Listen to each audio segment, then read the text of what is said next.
Last part में हमने देखा था कि कैसे नियोन इस वर्ल्ड में आ जाता है। दूसरी तरफ गुयान नियोन को मारने के लिए दो किलर्स को पैसे देता है। इसके बाद वो दोनों उसे किडनैप करके एक बोट में ले आते हैं। नियोन उस जगह से भागने की कोशिश करती है, लेकिन नियोन को जब ये बात पता चलती है कि वो उसकी बात तैनीर को भी मारना चाहते हैं, इसलिए वो उनके साथ फाइट करने का डिसाइड करता है। उन दोनों को मारने के बाद गुयान को भी मार देता है। इसके बाद वो भी काफी ज्यादा इंजर्ड हो जाता है और वहीं पर बेहोश हो जाता है। अब आगे इस एपिसोड की शुरुआत में हम देखते हैं कि लियोली नियोन को ढूंढते ढूंढते वहां तक पहुंच जाती है, जहां आकर वो देखती है कि उसने गुयान को पहले ही मार चुका है। नियोन को बेहोशी की हालत में देखकर वो उसे उसके घर तक छोड़ देती है। दूसरी तरफ काफी देरी हो चुकी थी नियोन के घर ना पहुंचने पर तैनीर उन दोनों को चिंता होने लगती है और वो उसे कहाँ कहाँ नहीं ढूंढते। लेकिन तभी तैनीर के असिस्टेंट को नियोन दिख जाता है, जो कि गेट के सामने ही पड़ा हुआ था। उसको देखकर वो तैनीर और उन दोनों को भी बताता है। इसके बाद वो लोग उसे अंदर ले जाते हैं। हम सुबह देखते हैं कि कल रात के 3 मर्डर की न्यूज पूरी चांगलिंग सिटी में ट्रेंड में थी। ये देखते हुए वो ऑफिसर्स भी वहां पर इन्वेस्टिगेशन के लिए पहुंच जाते हैं। उन दोनों की किलर्स की बॉडी तो उस बोट के साथ ही जल चुकी थी, पर दूसरी तरफ गुयान, जो कि कल रात काफी तेज बारिश में भीगने के बाद उसकी बॉडी से सारे सुराग भी मिट चुके थे। उस ऑफिसर का नाम चेन फेंग था। यहाँ दूसरी तरफ हम नियोन को देखते हैं। जब वो उठता है तो उसका हाथ इंजर्ड था। दूसरी तरफ तैनीर पूरी रात पर नहीं सोई थी। नियोन को जागता देखता है और उसके पास आती है और कहती है कि तुम्हारी ये हालत किसने करी? तुम जानते भी हो कि मैं कल रात को कितना ज्यादा घबरा गई थी। आखिर तुम्हें चोट कैसे लगी? जिस पर नियोन उसके गले लग जाता है। दूसरी तरफ वो उसे बताता है कि वो गलती से गिर गया था। इसके बाद तैनीर नियोन के काफी दिनों तक उसकी देख रेख करती है। इसी दौरान वो दोनों एक दूसरे के और भी ज्यादा करीब आ जाते हैं। नियोन उसे रोज काम के दौरान खाना देने के लिए भी आता था। उन दोनों को इतना करीब आता देख तैनीर के असिस्टेंट को बिल्कुल भी अच्छा नहीं लगता। यहाँ अब इस बात को 3 हफ्ते बीत चुके थे। अब इसके बाद नियोन लियोली के पास उसको एक गिफ्ट देता है और कहता है कि उस दिन तुमने मुझे बचाया था, उसके लिए थैंक्स। इस पर लियोली उससे कहती है कि क्या तुम्हें सच में कुछ भी फर्क नहीं पड़ता? तुमने गुयान को मारा है, जो कि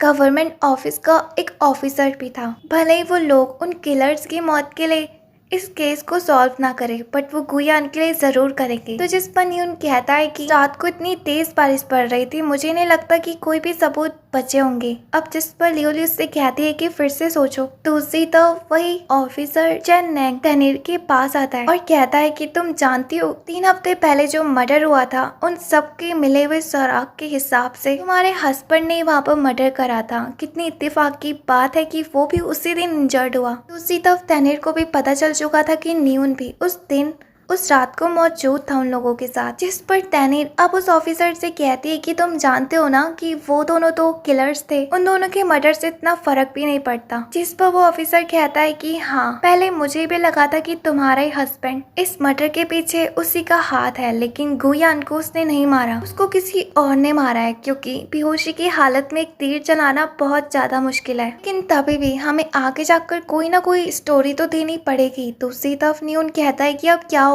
तो जिस पर लियोली कहती है कि क्या तुम्हें सच में लगता है कि तैनीर इतनी ज्यादा बेवकूफ है? तुम जितना समझते हो वो तुम्हारी सोच से भी बाहर है। मुझे पता है कि वो इस चीज को बड़ी आसानी से हैंडल कर देगी। दूसरी तरफ तैनीर उस ऑफिसर को एक सोने का टुकड़ा देती है और कहती है कि मुझे नहीं लगता कि स्टोरी बनाना तुम्हारे लिए कोई बड़ी बात होगी। जिस पर वो ऑफिसर एग्री हो जाता है और वहाँ से चले जाता है। दूसरी तरफ नियोन लियोली से कहता है कि भले उसने उस ऑफिसर्स को समझा तो दिया होगा, लेकिन मैं तैनीर को कैसे समझाऊंगा? उसे तो यही लग रहा है कि मैंने गुयान का मर्डर करा है। अब जिस पर न्यूली नियन को बताती है कि गुयान की अच्छी खासी दोस्त थी कैप्टन सॉन्ग, और वो फैमिली का यंग मास्टर भी जुड़ा हुआ है, यानी कि मिस्टर फू। जरूर उन दोनों ने मिलकर उसे मारा होगा, तो तुम जाकर पता लगा सकते हो। इसके बाद वो उसे एक जगह का पता देती है। दूसरी तरफ वो उसे बम भी देती है और कहती है कि ये स्मोक बम है, जब तुम्हें लगे कि तुम पकड़े जाने वाले होंगे इसे फोड़ लेना। अब हमें नियोन दिखाया जाता है जो कि लियोली के बताए हुए पते में जा रहा होता है। दूसरी तरफ हम देखते हैं कि तैनीर उसका पीछा कर रही होती है कि आखिर वो जाता कहाँ है। लेकिन तभी नियोन उस जगह से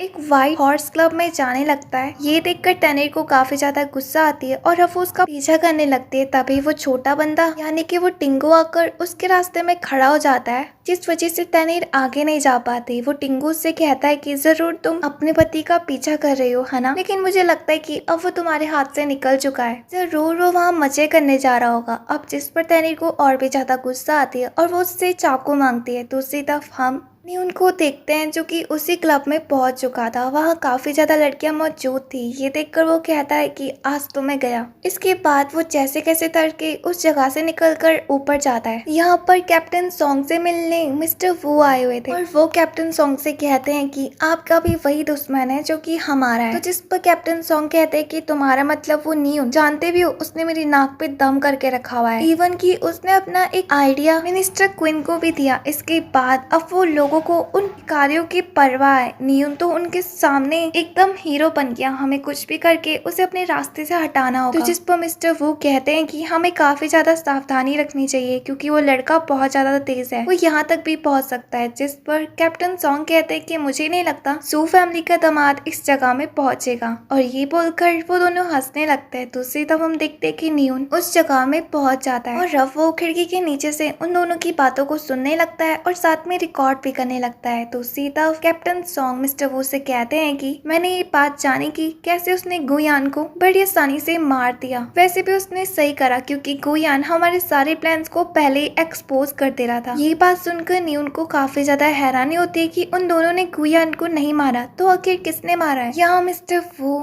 कैप्टन सॉन्ग से कहते हैं कि तुम जानते हो ना हमारा प्लान क्या है। आपको उस न्यून को अपने रास्ते से हटाना होगा और मुझे उसके हटने के बाद तनीर को जो कॉन्ट्रैक्ट मिला हुआ है वो मुझे चाहिए। फिर अचानक से न्यून को एक सिपाही देख लेती है और अब वो उसे अंदर लेकर आ जाती है। वहाँ पहुँचने के बाद न्यून लड़कियों जैसी एक्टिंग करने लगता है बट अब उन दोनों ने उसे पहचान लिया था और वो कहते हैं कि यही न्यून है। न्यून उस जगह से भागने की कोशिश करता है बट कैप्टन सॉन्ग खिड़की को बंद कर देते हैं और उसे पकड़ने का ऑर्डर देखते हैं। अपने आप को पकड़े जाना देखकर लियोली के दिए हुए उस स्मोक ग्रेनेड को फोड़ देता है जिस पर वहाँ धुआं धुआं हो जाता है। लेकिन अफसोस उस धुएं के बीच पर न्यून को भी बाहर जाने का रास्ता नहीं मिलता है और वो कहता है कि किस तरह की हेल्प करेगा। दूसरी तरफ वो खिड़की के बदले दीवार में चढ़ रहा होता है और धुआं हट जाने पर अब कैप्टन सॉन्ग उसे पकड़ने का ऑर्डर दे देते हैं। सब ये देखकर न्यून अपने पास से मिर्ची के पैकेट को उनकी आंखों में डाल देता है और वहाँ से निकल लेता है जो कि उसने हाल ही में खरीदा था बैकअप के लिए। इसके बाद वो उन सबको चकमा देकर उस जगह से निकल तो जाता है बट वहाँ पर तनीर पहले से ही मौजूद थी और वो उसके गले में नाइफ रख देती है और कहती है कि क्या मैं पूछ सकती हूँ यहाँ क्या हो रहा है। इसके बाद हम रात का सीन देखते हैं जहाँ पर कि तनीर न्यून से कहती है कि मुझे सच से बताओ, कुछ भी मत छुपाओ। अब जिस पर न्यून कहता है कि उस दिन मैंने उन्हें जानबूझ के नहीं मारा बल्कि वो तुम्हें भी मारना चाहते थे, इसलिए मैं अपने आप को रोक नहीं पाया, लेकिन गुयान को मैंने नहीं मारा। अब जिस पर तनीर कहती है कि मैं जानती हूँ, लेकिन तुम वहाँ क्यों गए थे। अब जिस पर न्यून कहता है कि मैं इसी बात का पता करने गया था कि क्या पता गुयान को उन दोनों ने मारा हो बट उन दोनों ने भी उसे नहीं मारा। इसका मतलब वो कोई ऐसा बंदा है जो कि हम सबके बीच में से ही एक है। अब यहाँ पर तनीर उससे कहती है कि प्लीज सच सच बताओ कि तुमने हमारी फैमिली में शादी क्यों करी, आखिर तुम हो कौन और यहाँ क्यों आए हो। जिस पर न्यून उससे बताता है कि ठीक है, फिर तुम सच सुनना चाहती हो ना तो फिर सुनो। मैं असल में लियोली के लिए काम करता हूँ और हम सॉन्ग शाह के बुरे इरादों को एक्सपोज करना चाहते हैं साथ में, और जब हमारा मिशन कंप्लीट हो जाएगा, इससे पहले कि वो कुछ और बोलता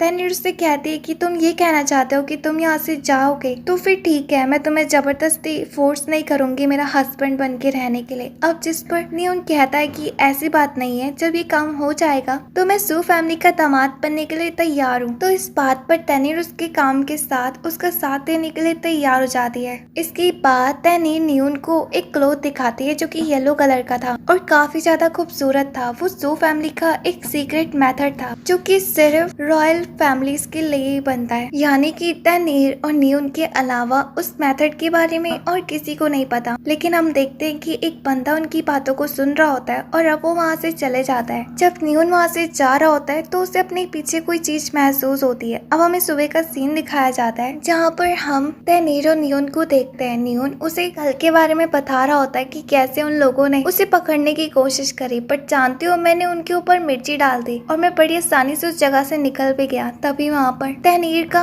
असिस्टेंट भी आ जाता है और वो उससे कहता है कि मुझे आपसे जरूरी बात करनी है। यहाँ पर उसकी शकल को देखकर लग रहा था कि वो उन दोनों से जेलस है। इसके बाद वो सिर्फ तनीर को ही अपने साथ चलने को कहता है। दूसरी तरफ न्यून लियोली से मिलने के लिए आता है और वो बताता है कि जो तुमने कहा था ऐसा कुछ भी नहीं है, उन दोनों में से किसी ने भी उसको नहीं मारा। तो जिस पर लियोली पहले उसकी बातों पे एग्री नहीं होती है। इसके बाद वो सोचते है कि आखिर सू फैमिली की काफी चीजें एक्सपोज हो रही है इवन की मैंने उन्हें बातें करते सुना जहाँ पर उन्हें सू फैमिली की काफी ज्यादा सीक्रेट चीजों के बारे में पता है, यानी कि कोई ऐसा बंदा है जो कि हमारे साथ ही काम करता है लेकिन वो इन चीजों को उन्हें जाकर बता रहा है। अब जिस पर उन दोनों को शक तैनीर के असिस्टेंट के ऊपर होता है क्योंकि तैनीर ज्यादातर समय उसी को देती है और उसे भी सू फैमिली के काफी ज्यादा सीक्रेट्स के बारे में पता है और क्या पता उसे मार्शल आर्ट भी आती हो। इसके बाद वो उसका टेस्ट लेने के लिए लियोली को भेजते हैं जहाँ पर कि लियोली चोर बनकर उसे काफी ज्यादा पीटती है, लेकिन ये प्लान भी फेल हो जाता है क्योंकि इस फाइट के दौरान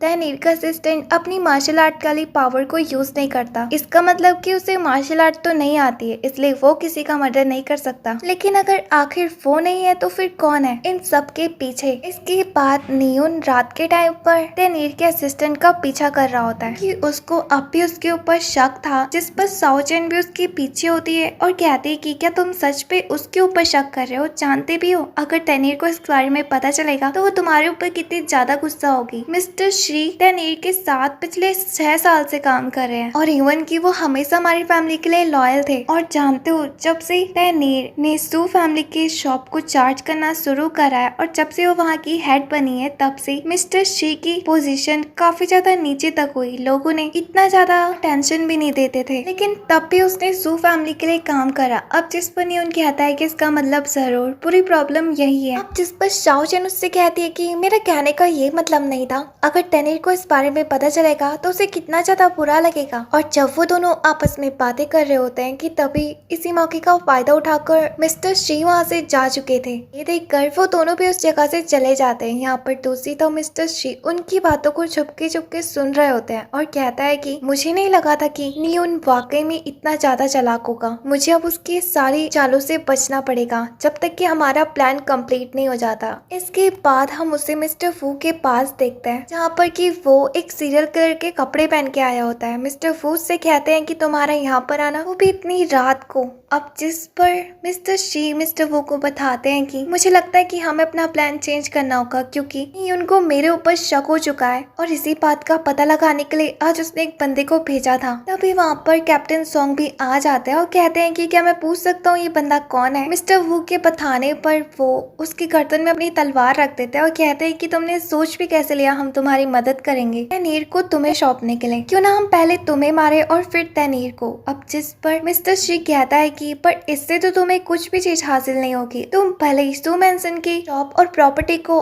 हथिया लोगे पर तभी भी वहाँ के सीक्रेट मेथड्स को तुम्हें कौन बताएगा? और अगर तुम चाहते हो तो तुम्हें तैनीर को मेरे हवाले करना पड़ेगा कि वो तैनीर को पसंद करता था और जब वो ये बात उसे बताना चाह रहा था इससे पहले ही तैनीर ने नियोन से शादी कर चुकी थी। जिस पर कैप्टन सॉन्ग कहते हैं कि आखिर तुम चाहते क्या हो हमसे? इस पर वो कहता है कि मैं चाहता हूँ कि तुम नियोन को मेरे और अपने रास्ते से साफ कर दो। तो जिस पर कैप्टन सॉन्ग कहते हैं कि तुम्हारा क्या मतलब है? अब जिस पर मिस्टर शिव से बताता है कि रात जिस सीरियल किलर ने उसके ऊपर अटैक करा था उसके साथ और कोई नहीं बल्कि नियोन मिला हुआ था। उस दिन उसने सीरियल किलर की भागने में वहाँ से मदद करी थी और तो और बातों को भी चुपके से सुन रहा था। उसकी बातों पर कैप्टन सॉन्ग को काफी ज्यादा गुस्सा आती है और वो कहते हैं कि मैं नियोन को बिल्कुल नहीं छोड़ूंगा और इसके बाद वो उसके साथ डील करने के लिए एग्री हो जाते हैं। हम सुबह का सीन देखते हैं जहाँ पर कि नियोन शाओचेन और तैनीर मार्केट में घूम रहे होते हैं। तभी पीछे से एक कैरेज आता है जो कि नियोन को लेकर चले जाता है। ये देखकर वो दोनों ही काफी ज्यादा हैरान होते हैं। दूसरी तरफ वो कैरेज के लोग नियोन को कैप्टन सॉन्ग के पास ले आते हैं। वहाँ आने के बाद नियोन कैप्टन सॉन्ग से कहता है कि मुझे माफ करना, मैं तुम्हारी बातों को नहीं सुन रहा था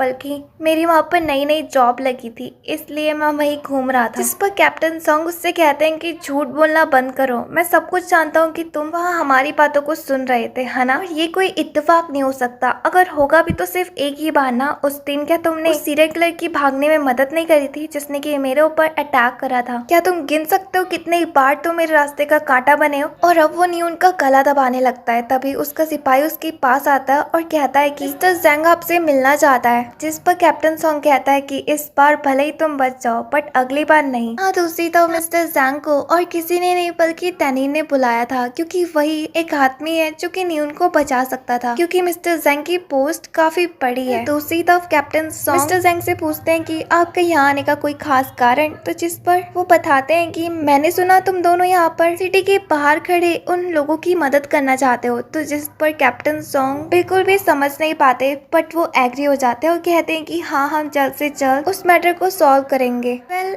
ये क्यों ना अच्छा रहे कि तुम दोनों ही आपस में एक साथ में काम करो। अब जिस पर कैप्टन सॉन्ग को काफी ज्यादा गुस्सा आती है और वो अपने मन में कहता है कि इसे देखकर मुझे इतना गुस्सा आ रहा है कि अगले मैच में फुटबॉल का इसी के साथ खेलूं, वो भी बॉल बनाकर। लेकिन अफसोस मैं कुछ नहीं कर सकता क्योंकि ये एक प्रिंसेस का पति है। वो कैसे भी कर मिस्टर जेंग अंदर के मामले को संभालता है और वो नियोन को वहाँ से ले आता है। दूसरी तरफ तैनीर कहती है कि हमें कुछ न कुछ तो करना होगा, आखिर हम नियोन को बार बार कैसे बचा पाएंगे, क्योंकि हर बार तो आप नहीं आ पाओगे। क्यों ना हम नियोन को इस जगह से दूर भेजते। इस पर नियोन कहता है कि मुझे भागना नहीं है, बल्कि मैं इस चीज को रोकना चाहता हूँ। दूसरी तरफ वो तैनीर का शुक्रिया अदा करता है कि वो बड़े सही टाइम पर आई थी। तो कैप्टन सॉन्ग उसका मार मार के पकोड़ा बना देता। उसकी बातों पर वो लोग हंसने लगते हैं। इसके बाद मिस्टर जेंग उनसे कहते हैं कि तुम्हें अपनी वाइफ की चिंता करने की कोई भी जरूरत नहीं है, क्योंकि वो तुमसे ज्यादा स्मार्ट है। जिस पर नियोन कहता है कि बात तो बिल्कुल सही है। अब इसकी नजर मिस्टर जेंग के बॉडीगार्ड्स के मार्क्स के ऊपर जाती है और वो कहता है कि आखिर ये किस तरह के मार्क्स है और उन्होंने मार्क्स क्यों पहने हुए। अब जिस पर मिस्टर जेंग बताते हैं कि ये एक तरह के स्पेशल सिक्योरिटी एजेंसी के मार्क्स है, जिससे कि उन्हें कोई भी ना पहचान पाए। इस पर नियोन कहता है कि फिर तो ये बिल्कुल ठीक है। इसके बाद वो मिस्टर जेंग से कहता है कि मुझे इनकी 100 कॉपीज चाहिए। ये बात सुनकर मिस्टर जेंग उससे कहते हैं कि क्या कहा तुमने, 100 कॉपीज? क्या मैं तुम्हें मार्क्स बेचने वाला लगता हूँ या फिर मैंने उनकी दुकान खोली हुई है? जिस पर नियोन कहता है कि मुझे नहीं लगता आपके लिए काम इतना ज्यादा बड़ा है, आप कर सकते हो। और इसके बाद वो मिस्टर जेंग को मना लेता है। इसके बाद तैनीर, नियोन और शाओ चैन नियोन के मास्टर यानी कि लियोली से मिलने के लिए आते हैं। वहाँ आने के बाद तैनीर नियोन से कहती है कि क्या तुम्हें सच में लगता है कि हम सही जगह पर आए हैं? तुम्हारी मास्टर वाकई में इस खंडर में रहती है? जिस पर नियोन कहता है कि हाँ जरूर, लेकिन हम गेट के रास्ते नहीं जा पाएंगे, हमें दीवार के रास्ते जाना पड़ेगा, क्योंकि लास्ट टाइम जब मेरी मास्टर ने उस पेड़ के ऊपर वन शॉट अटैक करा था, तब से वो दरवाजे के सामने ही पड़ा हुआ है, जिससे कि दरवाजा ब्लॉक हो चुका है, इसलिए हमें दीवार के रास्ते जाना पड़ेगा। और अब वो तैनीर से कहता है कि मैं तुम्हारी मदद करूंगा, आओ ना इधर। ये देखकर तैनीर को शर्म आने लगती है। दूसरी तरफ शाओ चैन अपना मुंह छुपा लेती है। यहाँ दूसरी तरफ नियोन के कहने पर तैनीर नियोन के ऊपर चढ़ने लगती है। तभी दूसरी तरफ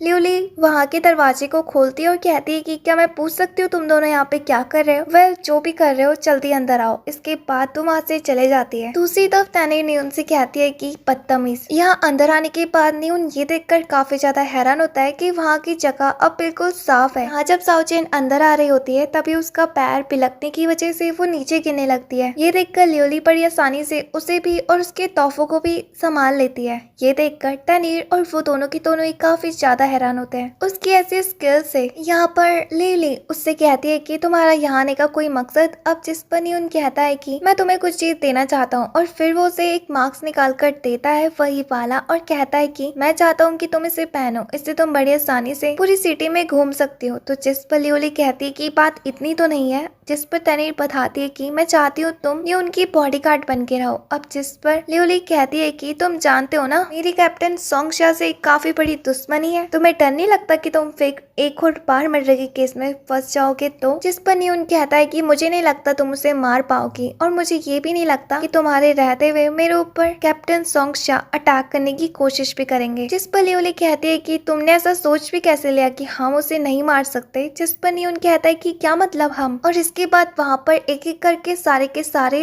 एसोसिएशन पहुँच जाते हैं, जिनमें से आधे तो सिटी के कुछ लोग थे और उनका अलग ही एक एसोसिएशन वाला ग्रुप था। ये देखकर तैनीर कहती है कि हम किसी को मारना नहीं चाहते, मैं तो बस यहाँ पर इसलिए आई थी कि तुम नियोन की सुरक्षा कर सको। जिस पर नियोन कहता है कि हाँ, हम यहाँ पर किसी भी बेकसूर की जान नहीं लेंगे, अगर तुम मुझे सिक्योरिटी नहीं देना चाहती हो तो ठीक है, फिर हम यहाँ से चले जाएंगे। अब जिस पर लियोली कहती है कि क्या तुम्हें सच में लगता है मैं किसी बेकसूर को मारना चाहूंगी? तुम जानते भी हो कि कैप्टन सॉन्ग शा ने हम सबके साथ क्या करा। और इसके बाद वो उसे 20 साल पहले की बात बताती है। वो बताती है कि कैप्टन सॉन्ग शा ने हम सबकी आंखों के सामने अपने लोगों को मरते हुए देखा है। उन्होंने वहाँ पर मौजूद 200 से भी ज्यादा लोगों को जिंदा मार दिया। इवन कि सबको जो भी वहाँ पर मौजूद थे, बच्चे से लेकर बूढ़े तक। मैं इसलिए बच पाए क्योंकि मैं अपने पापा की गोदी में थी और वो लोग मुझे नहीं ढूंढ पाए। लेकिन मैं जैसे कैसे कर कर अकेले रही उस जगह से बाहर निकली। मैंने एक वादा लिया था कि मैं जब भी बड़ी होंगी तो मैं उस रात का बदला जरूर लूंगी, उन सब लोगों को न्याय जरूर दिलाऊंगी। इसके बाद मैं सिटी में आई जहाँ पर कि मुझे अपने जैसे बाकी लोग भी मौजूद मिले, जो कि वही सर्वाइवल थे जिन्होंने की अपनी अपनी फैमिली में से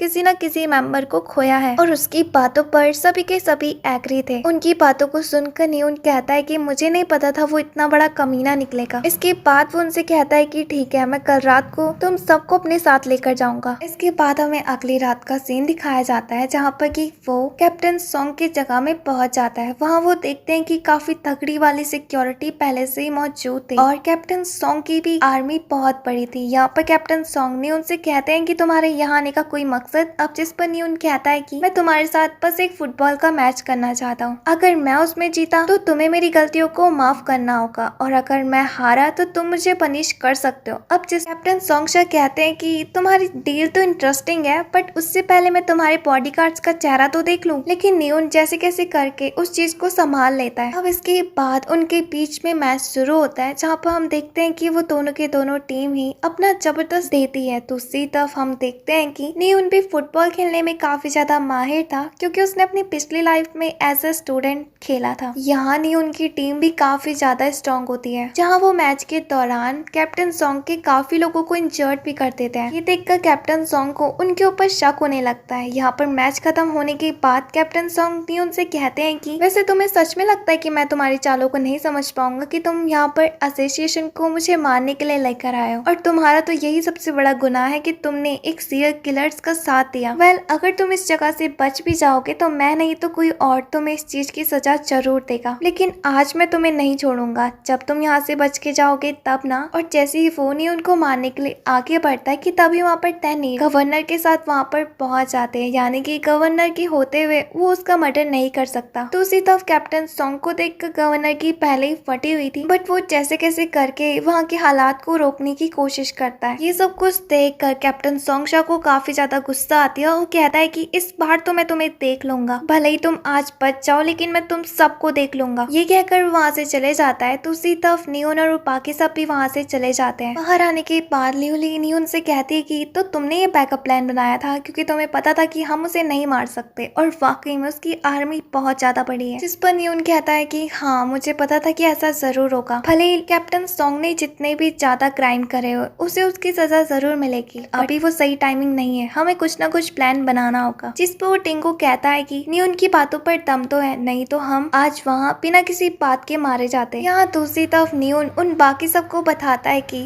हम नहीं चाहते कि कैप्टन सोंगशा इतनी आसानी मौत मरे, वो भी किसी सीरियल किलर के हाथों। क्यों ना हम सबसे पहले उसके असली चेहरे को पूरे लोगों के सामने लेकर। इसके बाद हम लियोली को देखते हैं जो कि इसके बारे में मिस्टर जैंग और मिनिस्टर क्वीन को भी जाकर इन्फॉर्म करती है और बताती है कि हम आज के मिशन में फेल हो चुके हैं। यानी कि उन्हें कैप्टन सोंगशा के बारे में पता है और ये भी पता है कि लियोली एक एसोसिएशन है, यानी कि सीरियल किलर। वो लियोली से कहते हैं कि ये चीज बढ़िया हुई कि उन्हें तुम्हारे बारे में नहीं पता चला। तो जिस पर लियोली कहती है कि क्या आपको नहीं लगता उन लोगों को हमारे ऊपर शक हो गया होगा, हम सारे एसोसिएशन के ऊपर। तो जिस पर मिस्टर जैंग कहते हैं कि जब तक तुमने उन मार्क्स को पहना हुआ था तब तक तुम सबके सब सेफ हो। वेल, आज की बात होने के बाद कैप्टन सॉन्ग और भी ज्यादा अलर्ट हो गए होंगे और वो अपना प्लान बनाना शुरू कर दिए होंगे। तो अब हमें कुछ ना कुछ तो करना ही होगा। जिस पर मिनिस्टर क्वीन कहते हैं कि हाँ, और वो लियोली को ऑर्डर देते हैं कि वो तैनीर की इस समय में काफी ज्यादा प्रोटेक्शन करें क्योंकि कैप्टन सोंगशा और मिस्टर वू का